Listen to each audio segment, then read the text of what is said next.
Bismillahirrahmanirrahim. Assalamualaikum warahmatullahi wabarakatuh. Wabihi nasta'inu ala umuri dunya wadin. Wassalatu wassalamu ala asrofi anbiya'i wal mursalin wa ala alihi washabihi ajmain. Pertama-tama marilah kita mengucapkan puji dan syukur kepada Allah Subhanahu wa taala karena atas berkat rahmat dan pertolongannya. Dan juga tak lupa salawat berserta salam mari kita limpah curahkan kepada nabi kita, yaitu Nabi Muhammad SAW. Halo, perkenalkan nama saya Silpa Diana Pasya dengan INPM 112111004.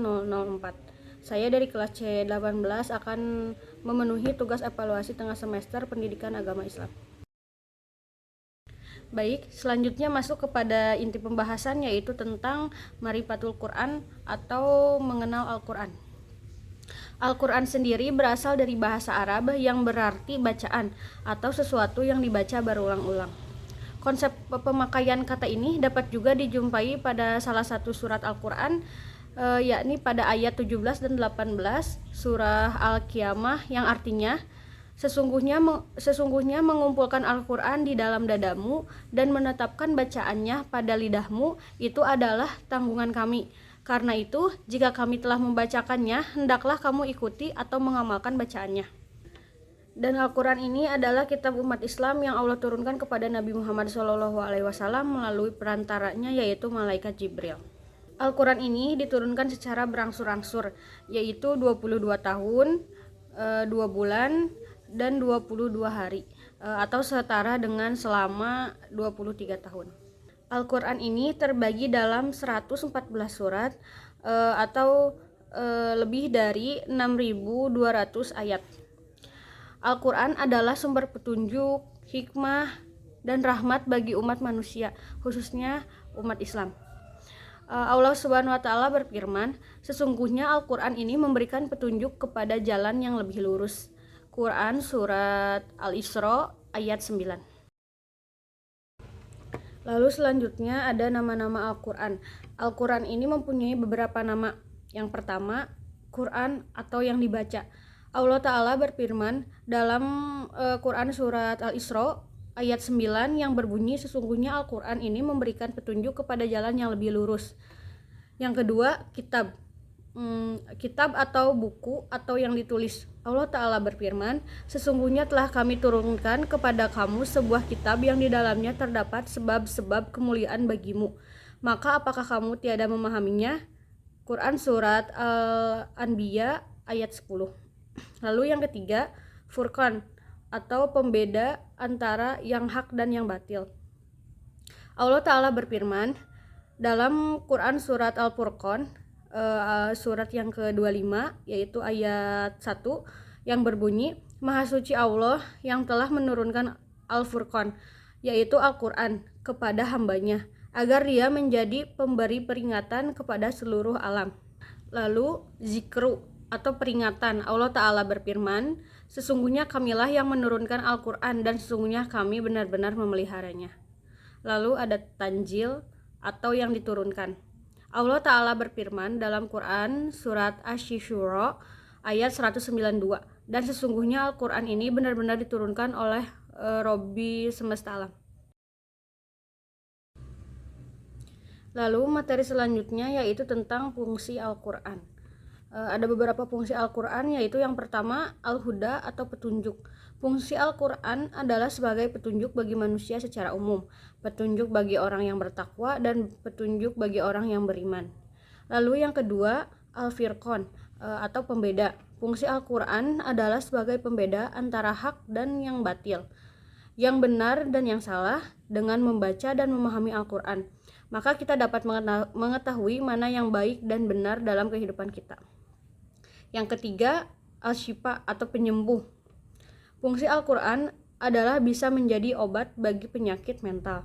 Dengan membaca Al-Quran dan mengamalkannya, kita dapat terhindar dari berbagai penyakit hati atau mental. Membaca Al-Quran juga dapat memberikan pencerahan bagi orang yang beriman. Dan yang keempat, Al-Mau'izah atau nasihat. Dalam Al-Quran terdapat banyak ilmu dan juga nasihat-nasihat dalam menjalani kehidupan bagi orang-orang yang bertakwa. Nasihat yang ada di dalam Al-Quran bisa dijadikan sebagai gambaran sebuah peristiwa atau kejadian di masa lalu yang dapat dijadikan pelajaran bagi orang-orang di masa sekarang atau di masa setelahnya.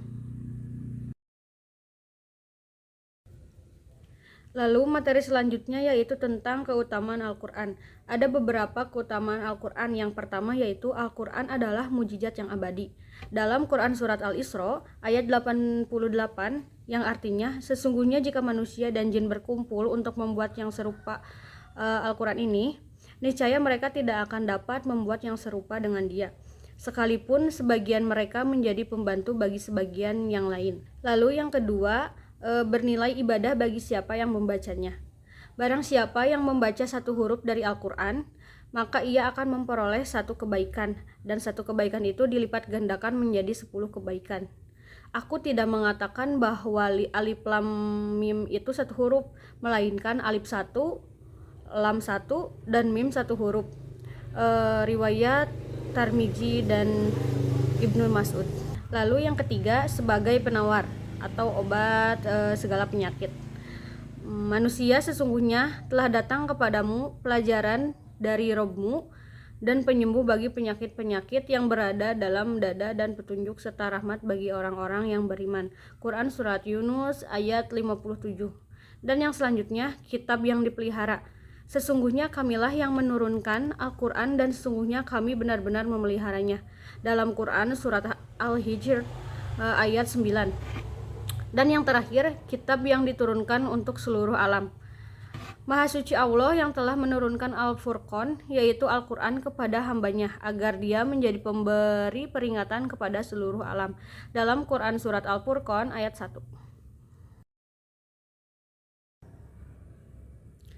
Materi yang selanjutnya yaitu cara mencintai Al-Quran. Mencintai Al-Quran ini bisa dilakukan dengan cara memperbanyak membaca dan mempelajari Al-Quran. Membaca Al-Quran bukan hanya sekedar menghafalkan huruf-hurufnya, melainkan juga harus dengan tartil atau teratur dan indah. Dan tajwid mengikuti aturan bacaan. Selain itu, membaca Al-Quran juga harus disertai dengan memahami makna dan kandungan ayat-ayatnya. Memahami makna dan kandungan Al-Quran akan membuka pintu keindahan dan keajaiban Al-Quran. Kita akan menemukan berbagai macam hikmah, nasihat, kisah, perintah, larangan, janji, ancaman, dan lain-lain yang terkandung dalam Al-Quran. Lalu yang kedua, memahami keagungan dan kemukjizatan Al-Quran. Al-Quran adalah kitab yang tidak ada bandingannya di dunia ini. Al-Quran adalah kitab yang diturunkan oleh Allah Subhanahu wa Ta'ala yang tidak ada keraguan di dalamnya. Al-Quran adalah kitab yang tidak bisa ditiru oleh siapapun, baik secara lahir maupun batin. Dan yang ketiga, memperbanyak membaca sejarah para sahabat, ulama, dan ahli Al-Quran. Mereka adalah orang-orang yang paling mencintai Al-Quran dan paling mengamalkannya dalam kehidupan sehari-hari mereka. Mereka sangat antusias dan semangat dalam membaca, menghafal, memahami, merenungi, dan mengimplementasikan Al-Quran. Dan materi yang terakhir yaitu cara beriman kepada Al-Quran. 1. Meyakini bahwa Al-Quran itu benar-benar wahyu Allah Subhanahu wa Ta'ala, bukan karangan Nabi Muhammad SAW. 2. Meyakini bahwa isi Al-Quran itu benar dan tidak ragu sedikit pun. 3. Mempelajari, memahami, dan menghayati isi Al-Quran. Dan yang terakhir, mengamalkan ajaran-ajaran Al-Quran dalam kehidupan sehari-hari. Baik, sekian pemaparan dari saya. Mohon maaf bila masih banyak kekurangan atau kesalahan. Wabillahi taufiq wal hidayah. Wassalamualaikum warahmatullahi wabarakatuh.